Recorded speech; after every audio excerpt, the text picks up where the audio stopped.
That was one of the highlights, my most favorite, one of my favorite experiences for me. I started there very early in its history. I think I did the third or fourth episode, and then did most of that first season, and then went back after that.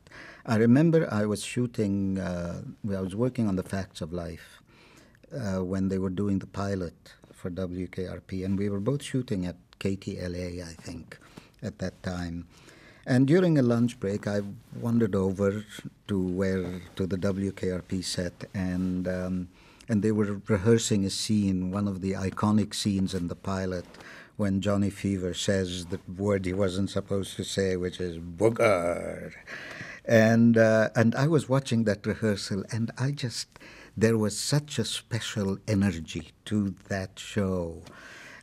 Jay Sandrich was directing, and so that I said, I hope one day I get to work on that, and I was lucky to do that, and it was one of the things I enjoyed the most about WKRP, in addition to the wonderful cast, and the writing was brilliant, and everything about it was so cleverly put together and smart, was that it used so much music, and I just loved cueing the music, and it just brought back so much of what was in my kind of my blood.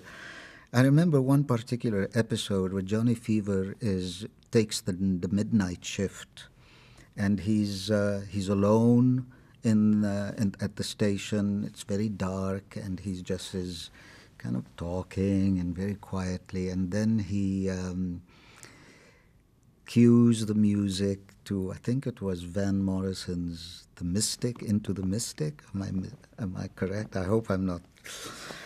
My memory doesn't fail me there. And that moment, that piece of music and the way it all did, it was like not directing but orchestrating. It just was wonderful. So that, and I also, the first episode I did was an episode called "Less on a Ledge," and it was written by Blake Hunter, whom I ended up then working with for so many years on Who's the Boss. So the thread keeps going through.